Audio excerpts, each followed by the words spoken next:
ఓ అరుణ కథ రెండవ భాగం. ఒకటవ భాగంలో అరుణ అవివాహిత, ఉద్యోగం చేస్తూ ఉంటుంది. ఆఫీసర్ నుంచి వేధింపులు ఎదుర్కొంటుంది.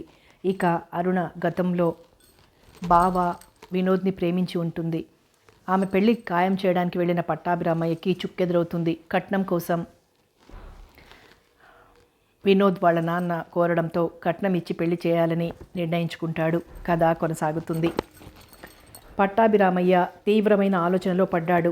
అరుణ భవిష్యత్తుని ఆశించిన అతను తన గురించిన స్థితిగతుల్ని గురించి యోచించే అవకాశం తీసుకోలేదు. గోపీనాథ్ కోరిన 15,000 ఇస్తానని మాట జారాడు. అతను ఇచ్చిన మాట ప్రకారం గోపీనాథ్ పట్టాభిరామయ్య సమక్షంలోనే పరమేశమును పిలిపించి వినోద్ అరుణల వివాహానికి ముహూర్తం పెట్టించాడు. లగ్నపత్రిక చేతికి వచ్చిన దగ్గర నుంచి పట్టాభిరామయ్య మెదడు ఆలోచనలతో సతమతమవుతోంది. వినోద్ అరుణలు భావి జీవితాన్ని నెమరు వేసుకుంటూ మధుర స్వప్నాలతో శరీరాన్ని మర్చిపోయారు. పట్టాభిరామయ్య భార్య దుర్గమ్మ విఘ్నేశ్వరునికి ముడుపు కట్టి పెళ్లి పనులు ప్రారంభించి ముమ్మరంగా సాగిస్తోంది. తను 15,000 రూపాయలకు అంగీకరించి ముహూర్తం పెట్టించినట్లు తనకు తప్ప వేరెవ్వరికీ తెలియనివ్వలేదు. తనలో తనే మదన పడుతున్నాడు. రాత్రంతా ఆలోచించుకున్నారు. ఎంతగా ఆలోచించినా మార్గం చిక్కడం లేదు. తనకు గోపీనాథ్ పట్టుదల తెలుసు. అనుకున్న దాంట్లో అక్షరం పొరపాటు వచ్చినా సహించడు. తన పట్టుదలే తనది.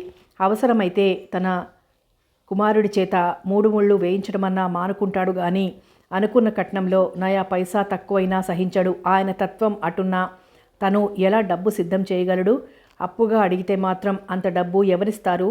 అయితే ఆడపిల్ల కాబట్టి అరుణ పెళ్లి నిమిత్తం వచ్చే రాబడిలోనే మిగిల్చి దాస్తూ 7-8 రూపాయల వరకు నిల్వ చేశాడు. గొప్పింటి వాళ్లతో సంబంధం అంటే నిల్వ చేసిన 7-8 ఘనంగా చేసే పెళ్లి ఖర్చుకే సరిగ్గా చాలదు. మరి కట్నం సంగతి? సమాధానం రాని చిక్కు ప్రశ్నగా పట్టాభిరామయ్యను వేధిస్తోంది. అతడు అలా ఉండగానే ముహూర్తాలు పెట్టిన మరుసటి దినం నుండి కట్నం డబ్బు జమ వెయ్యమని గోపీనాథ్ గడియకు అడుగుతున్నాడు. తన లేని స్థితిని గోపీనాథ్ అనుమానించకుండా కట్నం మూట చెల్లించి పరువు నిలుపుకోవాలి. అదే ఆలోచనకు చిక్కిన సమాధానం సారాంశంగా ఉన్న ఇంటిని తనఖా పెట్టాలని నిర్ణయించుకున్నాడు. అందుకే గడి అయినా విశ్రాంతి లేకుండా తిరుగుతున్నాడు. ఇల్లు తనఖా పెట్టే ఆయన నిర్ణయం భార్య దుర్గమ్మకు కానీ అరుణకు కానీ తర్వాత వారికి కానీ తెలియదు. ఇలా ఉండగా దుర్గమ్మ అరుణను పక్కవ ఒకసారి వచ్చి వెళ్ళమని కబురు పెట్టింది. సుందరమ్మ తల్లి కూతుళ్ళు వెళ్ళారు. అరుణను నాకు కాబోయే కోడలు అని మురిపెంతో స్వంతంగా పూలజడ వేసింది. వియ్యపురాలిగా దుర్గమ్మతో వేళాకోళాలాడింది. ఆ రోజు దుర్గమ్మ అరుణలు అక్కడే భోజనాలు చేయడానికి సుందరమ్మ బలవంతం మీద అంగీకరించారు. ముగ్గురు భోజనాలు చేస్తున్న సమయంలో సుందరమ్మ కట్నం సంగతి బయటపెట్టింది. కట్నం డబ్బు పట్టాభికి ఎక్కడైనా సానుకూల పడిందా అని అడిగింది దుర్గమ్మను ఉద్దేశించి. సుందరమ్మ అడిగిన ప్రశ్నకు సమాధానం ఏమని చెప్పాలనో బోధపడక దుర్గమ్మ ఆశ్చర్యపోయింది. అర్థం కానట్లు సుందరమ్మను చూసి ఆ వెంటనే అరుణను చూసింది. అరుణ సమాధానంగా పెదవి విరిచి ఊరుకుంది. ఏమిటి వదినగారు, మీరనేది నాకు అర్థమవడం లేదు అంది దుర్గమ్మ. నీదాకా రాకుండానే కూతురు పెళ్లి చేస్తున్నావా ఏమిటి? సుందరమ్మ అడిగింది. నిజం వదినగారు, మీ మీద ఒట్టు. ఆ గొడవే నాకు తెలియదు. ఆయన నాకు చెప్పనూ లేదు అని కూతురు అరుణను చూసింది దుర్గమ్మ. అరుణ చిన్నగా తలూపింది. వాడి ఉద్దేశం నాకు మొదటి నుండి బోధపడ్డం లేదు. 15,000 రూపాయల కట్నం అడిగారు ఈయన. తన పరిస్థితి చెప్పుకోక ఇస్తానని చెప్పి వెళ్ళి పెళ్లి ఖాయం చేయించాడు. ముహూర్తం వారం రోజుల్లోకి వచ్చి పడింది. కట్నం డబ్బు పంపమని మీ అన్నగారు ప్రతి నిమిషం తందనాలు తొక్కుతున్నారు. వాడు ఇదిగో అదుగో అంటాడు కానీ ఇప్పటికీ సరైన మాట చెప్పడు. మీకు తెలిసేమోనని మిమ్మల్ని అడిగాను అంది. తల్లి కూతుళ్ళు మరోసారి కర్తవ్యశూన్యంగా ముఖాలు చూసుకున్నారు. నేను అనకూడదు కానీ మీ అన్నగారి సంగతి నీకు తెలియందేముంది? అసలే మొండి మనిషి. ఆడవలసిన కార్యం జరక్క నలుగురిలో అబాసు పాలైతే ఎంత సిగ్గుచేటు తిరిగి అంది సుందరమ్మ. దుర్గమ్మ ఏమీ సమాధానం చెప్పలేకపోయింది. నాన్నని పంపుతాన్లే అత్తయ్యా, నువ్వు మాట్లాడు అంది అరుణ. ఇంతవరకు వచ్చాక నేను మాత్రం ఏం మాట్లాడేది? ఇంకేది మాట్లాడినా ప్రయోజనం లేదు. 15,000 నేనే గుట్టుగా 15,000 ఇస్తేనే గుట్టుగా కార్యం జరుగుతుంది. అందుకని మీ నాన్నను ఆ డబ్బు సంగతి ఏమిటో చూడమను అని చెప్పింది అరుణకు. భోజనాల అనంతరం దుర్గమ్మ అరుణలు ఇంటికి వెళ్లారు. దుర్గమ్మ భర్తను కట్నం గురించి ఎన్ని పర్యాయాలు అడిగినా పట్టాభిరామయ్య సరైన సమాధానం ఇవ్వడం లేదు. కనీసం పైకం ఫలానా విధంగా సమకూరుద్దాము అనుకున్నా అదైనా చెప్పాలిగా అన్నది విసుగుతో దుర్గమ్మ. ఒసేవ్, ఈ పెళ్ళిని గురించి నువ్వు నన్ను ఏం అడిగినా అమ్మాయి పరోక్షంలో అడుగు, మాటలు అది వినకూడదు అన్నాడు పట్టాభిరామయ్య. అది అవతల కిటికీ పక్కగా గోడకు చేరగిలబడి నిలబడిన అరుణ మనసు కలుక్కుమంది. పెదవి కొరుక్కుంటూ ఆలోచించింది. అడుగు వెనక్కి వేసి మళ్ళీ తల్లిదండ్రుల సంభాషణ వినాలని ప్రయత్నిస్తోంది. ఇప్పుడు అమ్మ ఇక్కడ లేదుగా, చెప్పకూడదు అంది దుర్గమ్మ. ఏమైంది ఉండక ప్రశ్నించి నస్యం పీల్చాడు. పరీక్షలు దగ్గర పడుతున్నాయి కదా గదిలో కూర్చొని చదువుకుంటోంది అని చెప్పింది దుర్గమ్మ. ఇల్లు తనఖా పెట్టి 15,000 తెస్తున్నాను. నా దగ్గరున్న నిల్వ పైకం పెళ్లి ఖర్చుకు సరిపోతుంది. ఇంకా చాలా అని అడిగాడు పట్టాభిరామయ్య. అతని మాటల్లో రవంత విసుగు కనపడింది దుర్గమ్మకు. అది సరేనండి, ఉన్న ఇల్లు తాకట్టు పెట్టి డబ్బు తెస్తే తాకట్టు డబ్బు ఎలా తీరుస్తాం మనం? తాకట్టు వాకట్టై ఉన్నది కాస్త ఊడ్చిపెట్టుకుపోవడానికే మీరు చేస్తున్న పని అడిగింది. పట్టాభిరామయ్యకు భార్య మాటలు కోపం కలిగించాయి. తీతూ పిట్టలాగా అరుస్తూ నా పనులకు అడ్డం రాబాకు అన్నాడు చిరాగ్గా. మంచొచ్చినా చెడొచ్చినా అనుభవించేవారు మీరే, మధ్య నాకెందుకు? కాకపోతే మనసు ఊరుకుండలేక మన పరిస్థితి మనకు తెలుసు కాబట్టి ఏదో వాగాను, మీ ఇష్టం అని భర్త సమాధానం కోసం ఎదురు చూడకుండానే అక్కడి నుంచి వెళ్ళబోయి ఆగింది. మిమ్మల్ని మీ అక్కయ్య గారు ఒకసారి రమ్మన్నారు తిరిగి అని వంటింటి వైపు నడిచింది దుర్గమ్మ.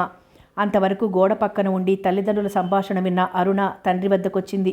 తన పెళ్లి గురించి కట్నం గురించి అడిగింది. పట్టాభిరామయ్య ఆమెకు తృప్తి కలిగించే విధంగా సమాధానం ఇవ్వలేదు.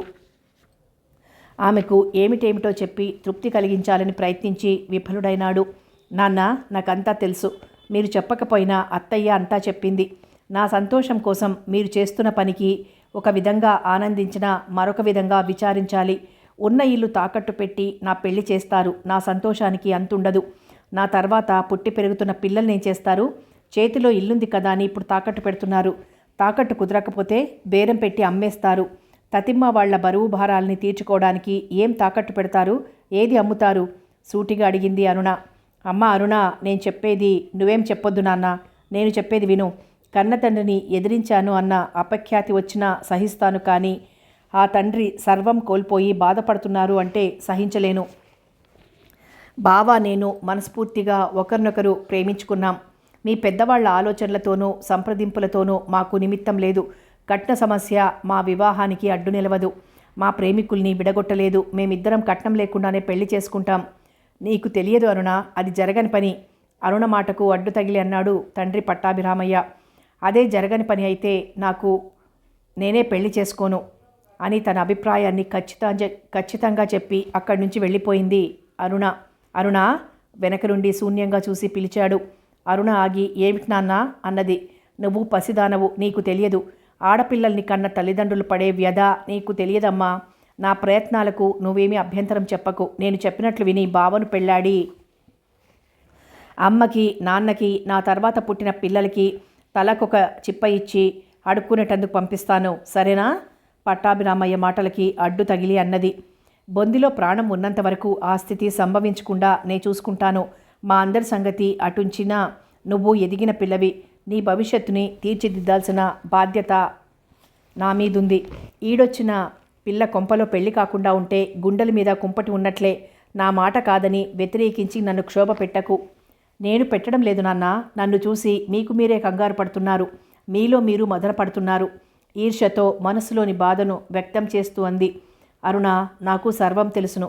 అయినవాడు, అందులోనూ యోగ్యుడైన మేనత్త కొడుక్కే మనసిచ్చి ధన్యురాలైనావు. నీ సంతోషం కోసం నేను ఏ విధమైన ఆలోచన వద్దు. నా భవిష్యత్తు గురించి నేను ఆలోచించుకోగలను. అయినవాడు కానీ పరాయివాడు కానీ ఆడపిల్లల్ని కన్నా తండ్రి కట్నం ఇవ్వాల్సిన పనేమిటి?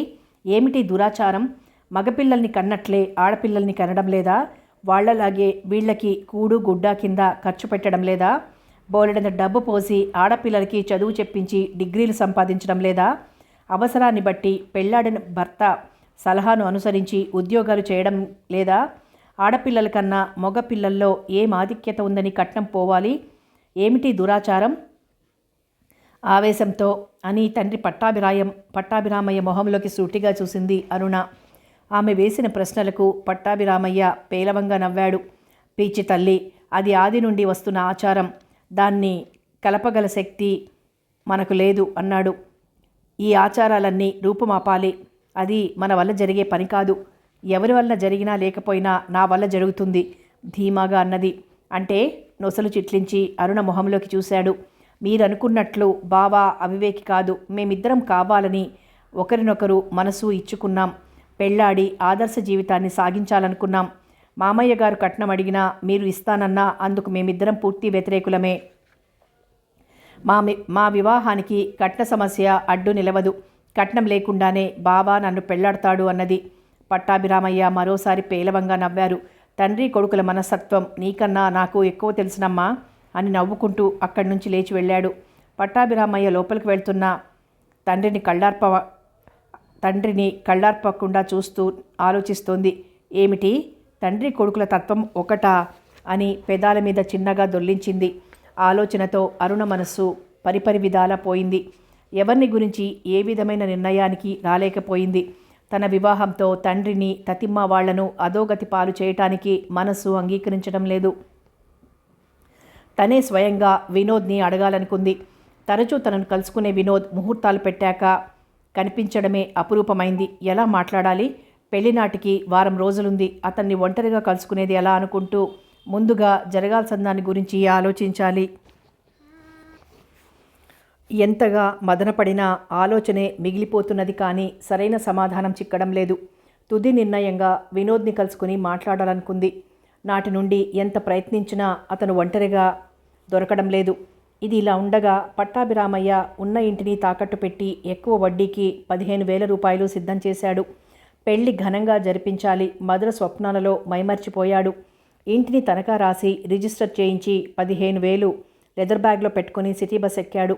అదే బస్సులో ఎక్కడి నుంచో వస్తున్న పెళ్లిళ్ల పరమేశం కనిపించడంతో ఆ ఇద్దరు వినోద్ అరుణల వివాహం గురించి మాట్లాడుకుంటున్నారు. బస్సు ఆగింది.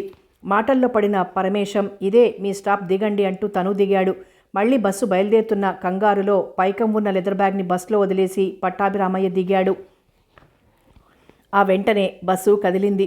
పరమేశం పట్టాభిరామయ్యలు బస్టాప్లో ఉండే మరికొంతసేపు మాట్లాడుకున్నారు. తదుపరి ఎవరికి వాళ్ళు వెళ్లాలనుకున్న తర్వాత పట్టాభిరామయ్యకు లెదర్ బ్యాగ్ సంగతి గుర్తుకొచ్చింది.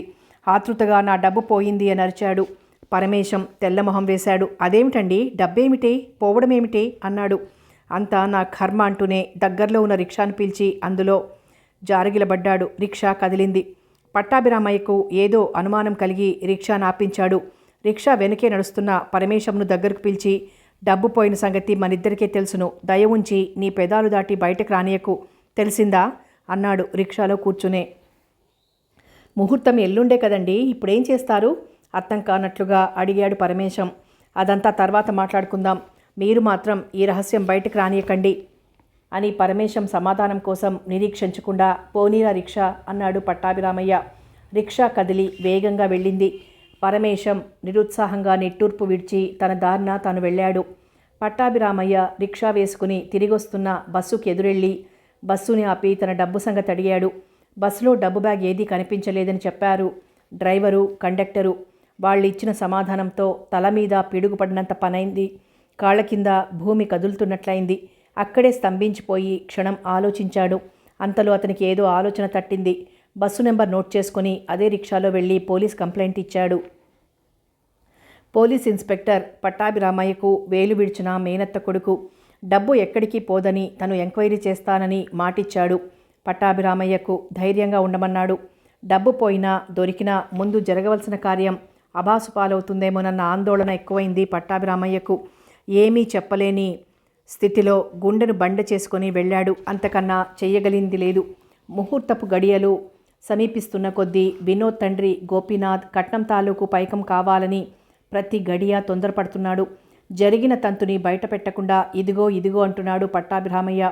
ఏమైనా మొత్తం పైకం ముట్ట చెప్తేనే గాని ఇల్లు బయలుదేరి రామని గట్టిగానే చెప్పాడు గోపీనాథ్. రహస్యం బయటకు పొక్కనీయొద్దని పరమేశం నోరు నొక్కాడు. కానీ పోలీస్ రిపోర్ట్ ఇవ్వడంతో సబ్ ఇన్స్పెక్టర్ మదన్ వాళ్ళ ఇంటికి వచ్చాడు. ఆ సందర్భంలో పట్టాభిరామయ్య ఇంట లేడు. భార్య దుర్గమ్మని, కూతురు అరుణని కూర్చోబెట్టి జరిగిందంతా విశదీకరించాడు. తల్లి కూతుళ్ళు నిలువున నీళ్లు కారిపోయారు. కర్తవ్యశూన్యంగా ఒకరినొకరు చూసుకున్నారు. ఎంత పని జరిగింది అంది దుర్గమ్మ. బుద్ధుల్ని బట్టే రాతలు విసుగుతో అన్నది అరుణ. మీ డబ్బుకేం పర్వాలేదు, నేను ప్రత్యేకమైన శ్రద్ధ వహించాను. ఇవాళ్లనో రేపో తప్పకుండా దొరికి తీరుతుంది. అయితే ఆయన సంబంధం కాబట్టి గోపీనాథ్ గారిని అడగండి. పెళ్ళైనాక ఈ డబ్బు ఇస్తామని. ఆయన ఒప్పుకోకపోతే ఏ నిమిషమైనా బావగారిని మా ఇంటికి రమ్మనండి. పొలం అమ్మి ఇల్లు కట్టాలని దాచిన డబ్బు అట్టానే ఉంది. తాత్కాలికంగా నేను అడ్డం వేస్తాను. తర్వాత మనం చూసుకుందాం అన్నాడు ఇన్స్పెక్టర్ మదన్. మీరిస్తారా అంది అరుణ అర్థం కానట్లు చూస్తూ. అవునమ్మా, తప్పేముంది, నేను ఊరికనే ఇవ్వడం లేదు కదా. ఇవాళ ఇస్తానేమో, రేపు తీసుకుంటాను. నాన్నతో చెప్పి అవసరమైతే నా దగ్గరకు పంపు అని చెప్పి వాళ్లను ధైర్యంగా ఉండమని మరోసారి హెచ్చరించి వెళ్ళాడు ఇన్స్పెక్టర్ మదన్. ఏ సమయానికి ఏం జరుగుతుందో అనుకుంది. సమయానికి దేవుళ్లాగా ఆదుకుంటున్నారు, అదే చాలు. మీ నాన్నను పంపి పైకం తెప్పిస్తే 10 మందిలో అబాసు కాకుండా ఆ 3 ముళ్ళు పడతాయి అంది దుర్గమ్మ. అమ్మ మందలింపుగాని దుర్గమ్మ కళ్ళలోకి సూటిగా చూసింది. నా మాట తీసుకోకుండా మదన్ చెప్పిన మాట నాన్నకు చెప్పావా, నా శవాన్ని చూస్తావు తిరిగి అదే స్థాయిలో అంది అరుణ. అరుణ అంటూ కుడి చేత్తో అరుణ నోరు మూసింది. అవునమ్మా, నువ్వేం మాట్లాడకు, నేను వెళ్ళి బావతో మాట్లాడొస్తాను అని చెమ్మగిలిన కళ్ళను పైట చెంగుతో అద్దుకుంది. ఆ ఉదయమే ఇక్కడ అరుణకు పెళ్లి కుమార్తెగా తీర్చిదిద్దారు. అక్కడ వినోద్ని పెళ్లి కొడుకుని చేశారు. అరుణ సంధ్యా సమయం వరకు మెదడ్ని ఆలోచనాపరం చేసింది. తను వినోద్ని కలుసుకుని కట్నం లేకుండా చేయడమే తుది నిర్ణయమైంది. ఆ రాత్రి 10 గంటల సమయంలో తల్లిదండ్రుల అనుమతిని పొందకుండా అరుణ తిన్నగా వినోద్ కోసం వాళ్ళ ఇంటికి వెళ్ళింది. ఆమె గడపలో అడుగు పెట్టడం తడవుగా ఆడపడుచులు, తదితర బంధువుల్లో కొందరు అరుణను లోపలికి తీసుకెళ్లారు. పెళ్లి కాకుండానే కోడలు అత్తవారింట అడుగుపెట్టిందే అంది గోడ పక్కన కూర్చుని లడ్డూలు డబ్బాలో సర్దుతున్న పూర్వ సువాసిని. పిన్నత్తగారివి కాదు, చూసిపోదామని వచ్చాను. అరుణ ఆమెకు సూటిగా సమాధానమిచ్చింది. అరుణ ఇచ్చిన సమాధానంతో పూర్వ సువాసిని గతుక్కుమంది. అవతలగా ఉన్న వాళ్ళని చూసింది. వాళ్ళు ఇరుగు పొరుగు వాళ్ళు కావడంతో అరుణ ఇచ్చిన సమాధానంలోని ఆంతర్యం గ్రహించిన అరుణను ఆమెని మార్చి చూస్తున్నారు. అప్పుడే అవతల గదిలో నుండి వచ్చింది సుందరమ్మ. చిరునవ్వుతో, నువ్వా అరుణ, రారా, ఏమిటిలా వచ్చావు అని చెయ్యి పట్టుకుని పక్కకు తీసుకెళ్ళింది. పెళ్లి కూతురు ముస్తాబులో చక్కగా చందనపు బొమ్మలాగున్నావమ్మా నువ్వు అని చెంపలు సవరించి తన దవడల ఆధారంగా మెటికలు విరిచింది. అది సరే గాని ఈ రాత్రికి కట్నం డబ్బు తెచ్చిస్తానన్నాడు నాన్న. ఎక్కడన్నా సానుకూల పడిందా? మీ మామయ్య ఇంకా డబ్బు రాలేదని కంగారు పడుతున్నారు. దిక్కులు చూస్తూ సన్నగా తిరిగి అన్నది సుందరమ్మ. మామయ్య గారు డబ్బు పుచ్చుకోవాల్సిన మగపిల్లల తండ్రి కదా, కంగారు పడడం సహజం. నాన్న ఆడపిల్లని కన్న తండ్రి కాబట్టి ఆడపిల్లని కన్నా పాపానికి మదనపడడం అంతకన్నా సహజం అని సమాధానం ఇచ్చింది అరుణ. అరుణ ఇచ్చిన సమాధానంతో సుందరమ్మకు మతిపోయినంత పనైంది. అయినా మీ నాన్న చిన్నప్పటి నుండి తొందర మనిషే, ఏ విషయానికి ఆలోచించడు, బడబడా వాగేస్తాడు. అప్పటికి నేను నెత్తి నోరు కొట్టుకొని చెప్తూనే ఉన్నాను. పెద్ద ఎత్తున కట్నం ఇవ్వడానికి ప్రయత్నించే కన్నా తాహతుకు తగిన మనువు చేసుకుంటే ఈనాడు ఇంత ఇబ్బంది ఉండేది కాదు కదా, మనసులోని బాధను వ్యక్తం చేస్తూ అన్నది. ఆమె అంటున్న మాటలకి అరుణకు అరికాలి మంట తలకెక్కినంత పనైంది.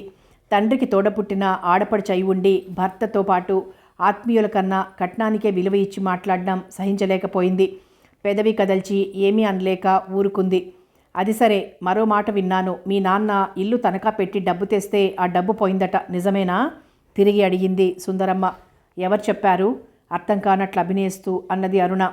పెళ్ళిళ్ళ పరమేశం నాతో అన్నాడు. నేను మీ మామయ్య దాకా పోనీయొద్దని ఆయనతో చెప్పాను. నిజమేనా డబ్బు పోవడం? ప్రశ్నార్థకంగా చూసింది సుందరమ్మ. నిజమే అత్తయ్య, అయినా ఎవరికి జాలి? నిట్టూర్చి అడిగింది అరుణ. ఇప్పుడు ఏం చేస్తానంటున్నారు? మామూలుగా అడిగింది సుందరమ్మ. కూతురు బాధను నిలకడ చేసుకోవడానికి ఎవరింటినైనా కన్నం వేద్దామనుకుంటున్నారు గట్టిగా అని మేనత్తను అదోలా చూసింది. సుందరమ్మ ఏం మాట్లాడలేకపోయింది. బావలేడా ఇంట్లో? తిరిగి అడిగింది. మేడ మీద గదిలో కూర్చుని వారపత్రిక ఏదో చదువుకుంటున్నాడు, పిలవమంటావా అడిగింది. వద్దు, తాళి కట్టాల్సిన పెళ్లి కొడుకు కదా, కిందికి రమ్మని పిలిస్తే అగౌరవం, నేనే వెళ్తాను అని చెప్పి సుందరమ్మ సమాధానం కోసం ఎదురు చూడకుండా గబగబా మేడమెట్లెక్కింది అరుణ. పేపర్ తిరిగేస్తున్న వినోద్ ఎవరో వస్తున్న అడుగుల చప్పుడు విని తల తిప్పి చూశాడు. ఒక్కసారిగా పెళ్లి కూతురు ముస్తాబై అరుణ తన ఎదుటికి వచ్చి నిలబడటంతో ఆశ్చర్యపడి చూశాడు. అది తను ఊహించని సంఘటన. అరుణ పెదవి కదల్చి మాట్లాడకుండా వినోద్ మొహంలోకి దీనంగా చూస్తోంది. వినోద్ ఆమెను దిగాలుగా చూశాడు. ఆమె చిన్నగా నవ్వింది. మనిషిని పోల్చుకోలేకుండా ఉన్నావా బావా, నేను అరుణను అన్నది. ఆమె అన్న మాటలకి అతని మనసు భయపడింది. మాట్లాడుతున్నది నా అరుణేనా? చిన్నగా నవ్వి అన్నాడు వినోద్. దొరగారి దర్శనం కోసం ఎదురు చూసి చూసి చాలా విషయాలు మాట్లాడాలని ఇలా వచ్చాను మామూలుగా అన్నది. పెళ్ళయ్యే వరకు మనిద్దరం కలుసుకోవటం మంచిది కాదని రాలేకపోయాను. రాకపోయినా నా మనసు నీ చుట్టూనే తిరుగుతోంది అన్నాడు. అరుణ నవ్వింది మామూలుగా. ఆ నవ్వులో ఉన్న భావాన్ని వినోద్ అర్థం చేసుకోలేకపోయాడు.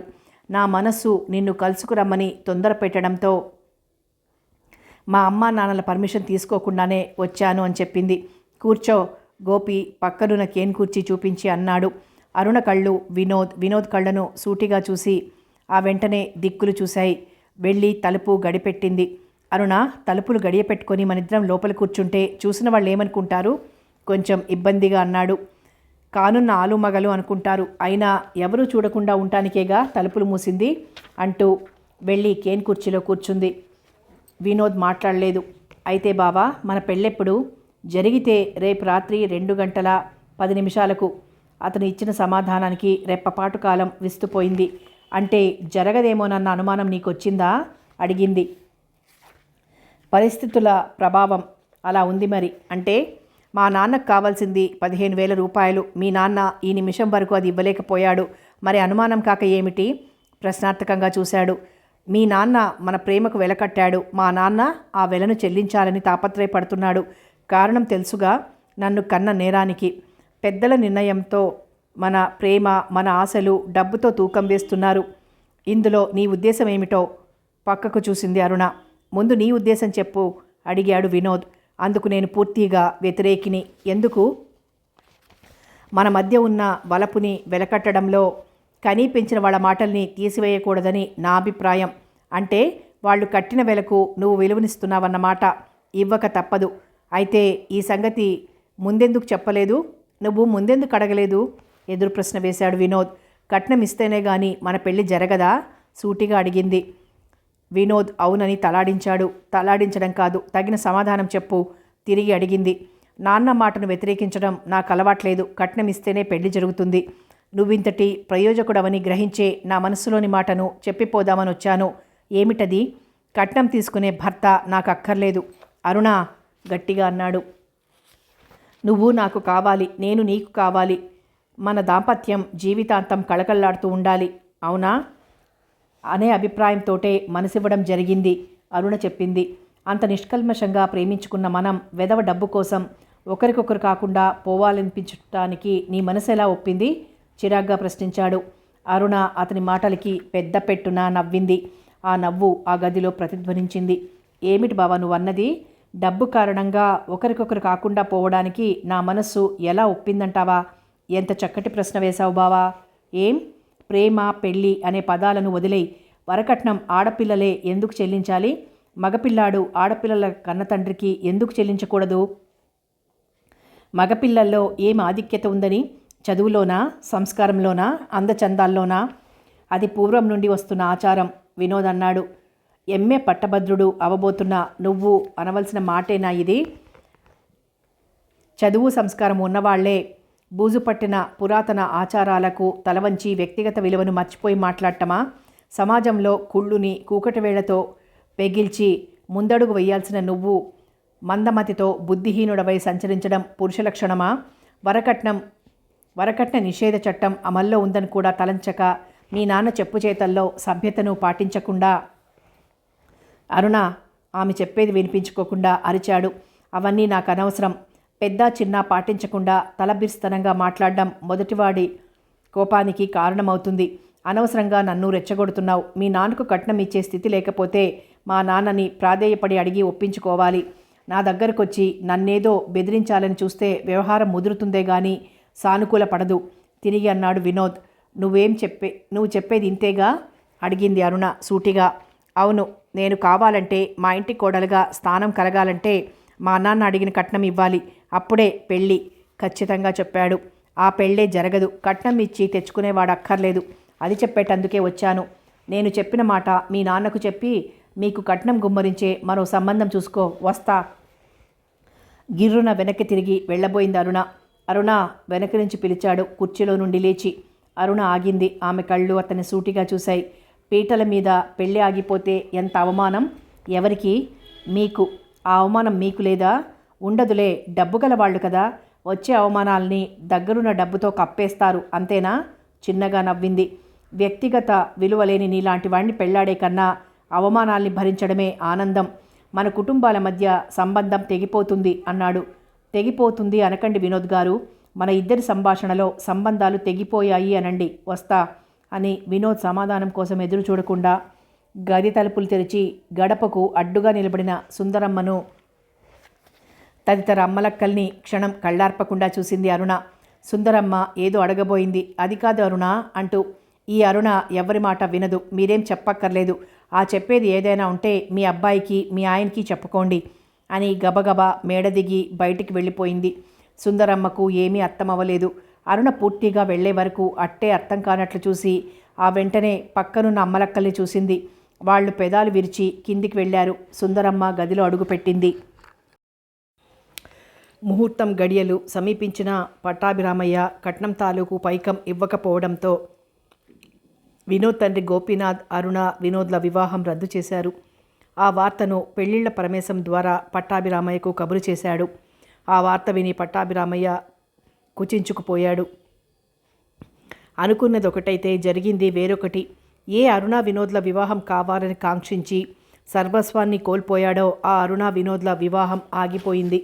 అది తనకు తీరని పరాభవంగా తలచాడు. కుమిలి కుమిలి ఏడుస్తున్నాడు. భార్య దుర్గమ్మ ఓదార్చింది. ఇరుగు పొరుగు వాళ్ళు పరామర్శించారు. పట్టాభిరామయ్య ఎవరిని గురించి పట్టించుకోలేదు. తన బాధ తనది. అంతకాలానికి తన వంశ పరువు పూడ్చిపెట్టుకుపోయిందని కుమలటమే శరణ్యమైంది. అరుణ మాత్రం గుండె రాయి చేసుకుని తటస్థంగా ఊరుకుంది. భర్త పరిస్థితి దుర్గమ్మకు అయోమయంగా తోచింది. ఇంటికొచ్చిన బంధువులు ఒక్కొక్కరే జారుకుంటున్నారు. పట్టాభిరామయ్య మనోవ్యాధితో మంచం పట్టాడు. పరిస్థితుల ప్రభావం ఏ దారుణానికి దారితీస్తుందో అన్న భయంతో దుర్గమ్మ కూతురు చెప్తున్నా లెక్క చేయక ఇన్స్పెక్టర్ మదన్ చెప్పిన మాటల్ని చెప్పింది. అతని వద్ద 15,000 తెచ్చి వాళ్లకు ఇచ్చి పెళ్లి జరిపించమంది. మంచం పట్టిన పట్టాభిరామయ్యకు ఏదో శక్తి ఉత్సాహపరిచింది. తర్వాత తను ఏమైపోయినా ఆ ముహూర్తాన పెళ్లి జరిపించాలన్న తలంపుతో అప్పటికప్పుడే బయలుదేరి ఇన్స్పెక్టర్ మదన్ ఇంటికి వెళ్ళాడు. మదన్ అనుకోకుండా డ్యూటీ మీద క్యాంపుకు వెళ్ళాడని చెప్పారు అతనింట్లో. పట్టాభిరామయ్య నిరుత్సాహంతో కృంగిపోయాడు.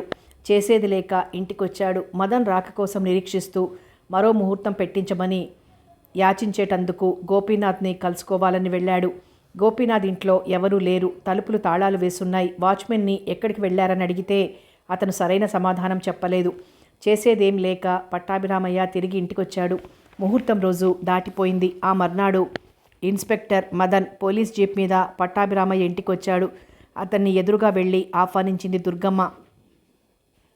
మా బావగారు ఏం చేస్తున్నారు అంటూనే లోపలికి వెళ్ళాడు మదన్. దిగులుతో మంచం పెట్టారు. మీ రాక కోసం నిరీక్షిస్తున్నారు అన్నది దుర్గమ్మ. ఆ ఇద్దరి మాటల్ని అవతల గది గడపలో నిలబడి విన్న అరుణ పెదవి కొరుక్కుంటూ ఏదో ఆలోచించసాగింది. పేలవంగా తనలో తనే నవ్వుకుంది. వాళ్ల వెనకే తండ్రి పట్టాభిరామయ్య పడుకున్న గదిలోకి వెళ్ళింది. మదన్ని చూడగానే పట్టాభిరామయ్య లేచి కూర్చున్నాడు. అతని మంచం పక్కన కుర్చీలో కూర్చోమని చెప్పాడు. నేను ఆ రోజునే మీ ఇంటికి వచ్చాను. క్యాంపు నుండి రాగానే మా ఆవిడ చెప్పింది డబ్బు కోసమే వచ్చుంటారని. నేనే వచ్చాను. ఇంతకీ ఏమైంది గొడవ? మదన్ ప్రశ్నించాడు. దుర్గమ్మ జరిగింది వివరించింది. మదన్ కూర్చున్నాడు. నాకు గోపీనాథ్ గారి సంగతి తెలుసును. మీరు ఆ సంబంధం ఖాయం చేసుకున్నారని తెలియగానే గొడవలు జరగకుండా పెళ్ళవదని అనుకున్నాను. అనుకున్నంత అయింది. That's all right. ఇప్పుడు ఏమనుకుంటే ఏం లాభం? డబ్బు కావాలనా? ప్రశ్నార్థకంగా చూసి సిగరెట్ వెలిగించి గట్టిగా దమ్ము పట్టాడు మదన్. ముహూర్తం ఆగిపోయాక ఇంకెందుకు డబ్బు? తల్లిదండ్రుల్ని చూస్తూ మదన్ని అడిగింది అరుణ. ముహూర్తం ఆగిపోయింది కానీ సంబంధం క్యాన్సిల్ కాలేదు కదా అరుణని ఉద్దేశించి అన్నాడు మదన్. అది అయింది అంది నిరుత్సాహంతో అరుణ. కన్న తండ్రి మీద ఏమాత్రం అభిమానమున్నా నువ్వు ఇక్కడి నుంచి వెళ్ళు బాధగా అన్నాడు పట్టాభిరామయ్య. అరుణ అందరినీ మార్చి మార్చి చూసి అక్కడి నుంచి వెళ్ళిపోయింది. దానికి ఆవేశమే గాని ఆలోచన లేదు. అది అలాగే మాట్లాడుతుంది. దాని సంగతి నేను చూసుకుంటాను, మీరు డబ్బివ్వండి, ఆ కార్యం కాస్త గట్టెక్కిస్తాను అని చెప్పింది దుర్గమ్మ. సాధ్యమైనంత తొందరలోనే తీరుస్తాను మదన్ అంటూనే అతని 2 చేతులు పట్టుకున్నాడు పట్టాభిరామయ్య. దానికేంలే బావా, అందు గురించి తర్వాత మనిద్దరం చూసుకుందాం అంటూనే జేబులో నుంచి చెక్ బుక్ తీసి పట్టాభిరామయ్య పేర 15,000కి చెక్కు రాసిచ్చాడు. వెంటనే చెక్కు మార్చుకుని వాళ్ళ డబ్బు వాళ్ళ మొహాన కొట్టి ముహూర్తాలు పెట్టించు తిరిగి అన్నాడు మదన్.